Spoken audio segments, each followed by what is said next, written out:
또 짐승이 과장되고 신성모독을 말하는 입을 받고 또 42달 동안 일할 권세를 받으니라. 짐승이 입을 벌려 하나님을 향하여 비방하되 그의 이름과 그의 장막 곧 하늘에 사는 자들을 비방하더라. 또 권세를 받아 성도들과 싸워 이기게 되고 각 족속과 백성과 방언과 나라를 다스리는 권세를 받으니 죽임을 당한 어린 양의 생명책에 창세 이후로 이름이 기록되지 못하고 이 땅에 사는 자들은 다 그 짐승에게 경배하리라. 누구든지 귀가 있거든 들을지어다. 사로잡힐 자는 사로잡혀 갈 것이요 칼에 죽을 자는 마땅히 칼에 죽을 것이니 성도들의 인내와 믿음이 여기 있느니라. 요한계시록 13장 5절로 10절 말씀. 요한계시록 13장은 성경 전체에서 가장 긴장감이 넘치는 장 중 하나입니다. 이 시간 본문 말씀을 통해서 종말의 시대 속에서 성도가 어떻게 살아가야 하는지를 깊이 묵상하고자 합니다. 사도 요한은 환상 중에 바다에서 올라오는 한 짐승을 봅니다. 이 짐승은 사탄 즉 용으로부터 권세를 부여받아 온 세상을 미혹하고 하나님을 대적하는 적그리스도의 상징입니다. 이 시간 본문인 5절부터 10절은 이 적그리스도가 통치하는 환난의 절정기를 묘사합니다. 우리는 흔히 종말이라고 하면 공포와 파멸을 떠올립니다. 그러나 성경적 종말론은 단순히 무서운 미래에 대한 예고가 아닙니다.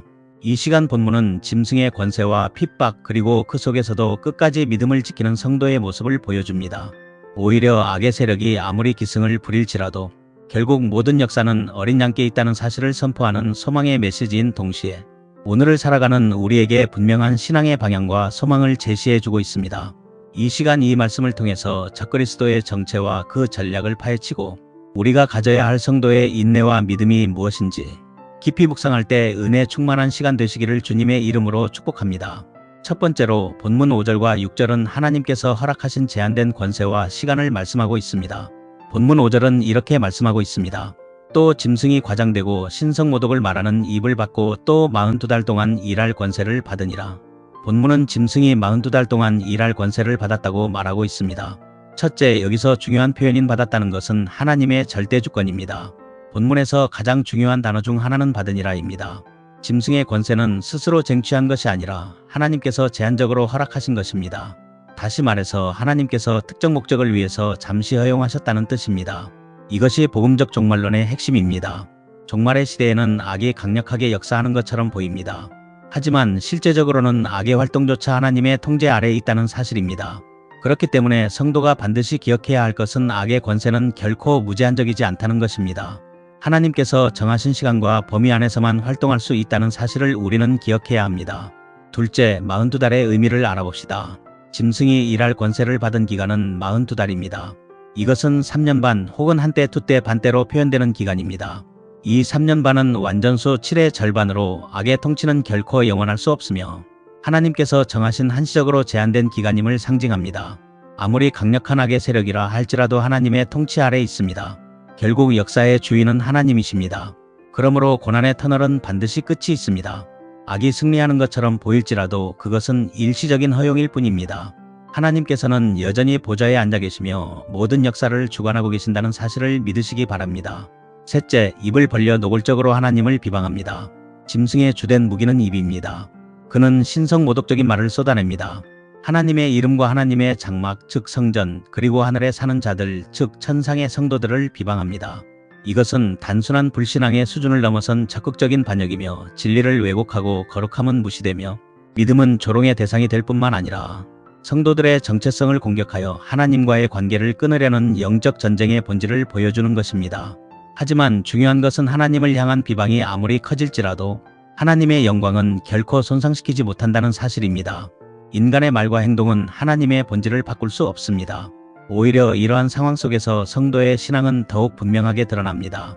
세상이 하나님을 거부할수록 성도는 더욱 하나님을 사랑하고 예배해야 합니다. 세상이 진리를 왜곡할수록 우리는 더욱 진리를 붙잡아야 될 줄 믿습니다. 두 번째로 본문 7절과 8절은 성도의 패배인가 영적 승리의 과정인가. 본문 7절과 8절은 이렇게 말씀하고 있습니다. 또 권세를 받아 성도들과 싸워 이기게 되고 이 땅에 사는 자들은 다 그 짐승에게 경배하리라. 첫째, 성도들과 싸워 이기게 됨을 역설합니다. 7절은 충격적인 말씀을 전합니다. 짐승이 성도들과 싸워 이기게 됨이 허락된다는 것입니다. 왜 하나님께서는 성도가 핍박받고 패배하는 것을 허락하실까요? 여기서의 이김은 궁극적인 승리가 아니라 육체적, 세상적 관점에서의 승리입니다. 이것은 일시적인 고난과 외적인 패배를 의미합니다. 적그리스도는 성도들을 핍박하고 투옥하며 죽일 수 있는 권세를 가졌습니다. 초대교회 성도들은 실제로 이 말씀을 경험했습니다. 많은 성도들이 박해 속에서 순교했고 교회는 세상적으로 보면 패배하는 것처럼 보였습니다. 하지만 계시록의 다른 본문, 즉 계시록 12장 11절은 성도들이 어린 양의 피와 자기들이 증언하는 말씀으로써 그를 이겼다고 선언합니다. 몸은 죽임을 당할 수 있지만 영혼은 결코 빼앗기지 않았습니다. 겉으로는 성도가 패배하는 것처럼 보이지만 믿음을 지키고 죽음을 맞이하는 그 순간이 사실은 사탄의 머리를 깨뜨리는 영적인 승리의 순간임을 우리는 기억해야 합니다. 이처럼 성도의 고난은 패배가 아니라 하나님의 구속 역사 속에 있는 과정이라는 사실을 기억해야 합니다. 둘째, 생명책에 기록되지 못한 자들이 경배합니다. 본문 8절은 땅에 사는 자들, 곧 창세 이후로 죽임을 당한 어린 양의 생명책에 기록되지 못한 자들은 다 짐승에게 경배한다고 말합니다. 세상은 짐승의 강력한 권세와 카리스마에 압도당해 그를 경배합니다. 그러나 그 경배의 대열에서 제외된 자들이 있습니다. 바로 죽임당한 어린 양의 생명책에 창세 이후로 이름이 기록된 자들입니다. 여기서 우리는 분명한 두 부류를 보게 됩니다. 하나는 생명책에 기록된 자는 어린 양, 곧 예수 그리스도께 속한 사람들입니다. 이들은 어떤 상황에서도 짐승을 경배하지 않습니다. 왜냐하면 그들의 소속이 분명하기 때문입니다. 반면 하나님과 관계없는 자들은 결국 세상의 권세 앞에 무릎을 꿇게 됩니다. 인간은 본질적으로 무엇인가를 예배하는 존재이기 때문에 하나님을 예배하지 않으면 결국 다른 것을 예배하게 됩니다. 그러므로 우리의 질문은 이것입니다. 나는 누구에게 속해 있는가? 우리의 삶이 세상에 끌려가는가 아니면 하나님께 붙들려 있는가? 우리의 구원은 어쩌다 이루어진 것이 아니라 창세 이후로 하나님의 영원한 계획 속에 있었습니다. 우리의 구원 근거는 나의 공로가 아니라 죽임을 당한 어린 양 예수 그리스도의 희생에 있습니다. 세상이 적그리스도의 시스템에 무릎 꿇을 때 성도가 끝까지 서 있을 수 있는 이유는 성도들은 하나님의 자녀된 신분으로 그들의 이름이 하늘에 기록되어 있기 때문입니다. 세 번째로 종말을 대하는 성도의 자세는 인내와 믿음입니다. 본문 9절은 이렇게 말씀하고 있습니다. 누구든지 귀가 있거든 들을지어다. 그리고 이어서 본문 10절은 중요한 선언을 말씀하고 있습니다. 사로잡힐 자는 사로잡혀 갈 것이요 칼에 죽을 자는 마땅히 칼에 죽을 것이니 성도들의 인내와 믿음이 여기 있느니라. 이 말씀은 냉혹하게 들릴 수 있습니다. 그러나 이것은 운명론이 아니라 하나님의 주권에 대한 선언입니다. 세상의 모든 일은 우연히 일어나는 것이 아니라 하나님의 계획 속에서 이루어집니다. 첫째, 현실을 직시하는 믿음을 보여줍니다. 10절은 장밋빛 미래를 약속하지 않습니다. 오히려 성도들이 직면할 가혹한 현실을 그대로 보여줍니다. 사로잡히고 칼에 죽는 일이 일어날 것입니다. 복음은 고난을 면제해주는 부적이 아닙니다. 복음은 고난 속에서도 흔들리지 않는 뿌리를 내리게 하는 힘입니다. 둘째, 인내, 휘포모네와 믿음 피스티스는 종말론적 삶의 두 기둥입니다. 이 구절은 종말론적 삶의 두 기둥을 제시합니다. 인내, 휘포모네는 단순히 참는 것이 아니라 환경에 굴하지 않고 끝까지 견디는 거룩한 고집입니다. 믿음 피스티스는 보이지 않는 하나님을 보이는 적그리스도보다 더 신뢰하는 영적 신의입니다. 적그리스도의 시대에는 칼과 결박이 성도를 위협할 것입니다. 그러나 성도는 그 고난이 하나님께서 허락하신 정금 같은 연단의 과정임을 알고 묵묵히 그 길을 걸어갑니다. 성도의 삶은 고난을 피하는 것이 아니라 고난 속에서도 하나님을 신뢰하는 것입니다. 이것이 바로 인내입니다. 그리고 어떤 상황에서도 하나님을 향한 신앙을 내려놓지 않는 것, 이것이 믿음입니다. 종말의 시대를 살아가는 성도에게 가장 필요한 것은 능력이나 성공이 아닙니다. 바로 끝까지 견디는 인내와 흔들리지 않는 믿음인 줄 믿으시기 바랍니다. 사랑하는 성도 여러분, 이 시간 본문은 우리에게 엄중한 경고와 동시에 어린 양의 신부로 살아야 한다는 위대한 소망을 주고 있습니다. 우리는 지금 짐승의 입이 하나님을 비방하고 세상의 가치관이 성도의 신앙을 위협하는 시대 속에 살고 있습니다. 어쩌면 우리 앞에는 본문이 예고한 것보다 더 정교하고 교묘한 유혹과 핍박이 기다리고 있을지도 모릅니다. 하지만 잊지 마십시오. 짐승의 권세는 유한합니다. 42달이 지나면 짐승은 영원한 불못에 던져질 것입니다. 우리의 이름은 생명책에 있습니다. 세상의 통치자가 우리의 육신은 해할 수 있으나 하나님의 사랑에서 우리를 끊어낼 수는 없습니다. 인내와 믿음이 우리의 승리입니다. 칼에 죽는 것이 지는 것이 아니라 믿음을 저버리는 것이 지는 것입니다. 우리는 이미 승리하신 어린 양 예수 그리스도께 속한 자들입니다. 그러므로 환난을 두려워하지 말고 오직 어린 양의 발자취를 따라가십시오.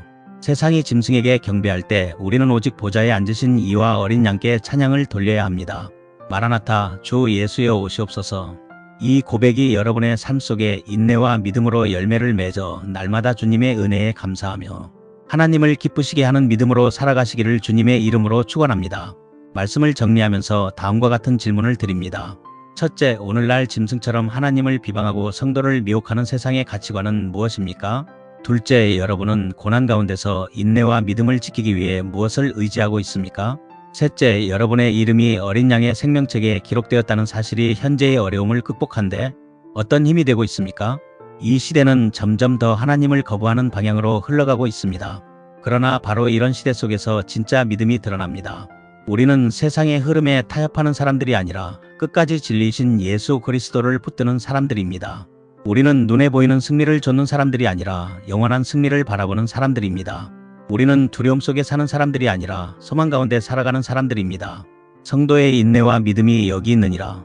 이 말씀이 이 시간 우리의 고백이 되시기를 주님의 이름으로 축원합니다. 어떤 상황 속에서도 믿음을 지키고 끝까지 주님을 따르는 삶을 살아가는 우리 모두가 되시기를 주님의 이름으로 축원합니다. 기도드리겠습니다. 역사의 주관자 되시는 전능하신 하나님 아버지, 이 시간 말씀을 통해 악의 세력이 기승을 부리는 환난의 밤에도 그 모든 것이 주님의 절대 주권 아래 있으며 악의 시간은 결코 영원할 수 없음을 깨닫게 하시니 감사합니다. 세상이 짐승의 화려한 권세 앞에 무릎 꿇고 진리를 비방하며 우리를 위협할 때 저희가 두려움에 함몰되지 않게 하옵소서. 우리가 세상에 속한 자가 아니라 창세 전부터 어린 양의 생명책에 기록된 하늘의 시민임을 한순간도 잊지 않게 하여 주옵소서. 우리에게 성도의 인내와 믿음을 더하여 주시옵소서. 눈앞의 시련과 고난 때문에 타협하지 않게 하시고 비록 세상에서는 패배하는 것처럼 보일지라도 이미 승리하신 예수 그리스도의 뒤를 끝까지 따르는 거룩한 신부가 되게 하옵소서. 이 시간 결단하며 나아가는 성도들의 삶을 붙들어 주셔서 어떤 사후황 속에서도 오직 보좌에 앉으신 이와 어린 양만을 경배하게 하옵소서. 다시 오실 우리 주 예수 그리스도의 이름으로 간절히 기도하옵나이다. 아멘.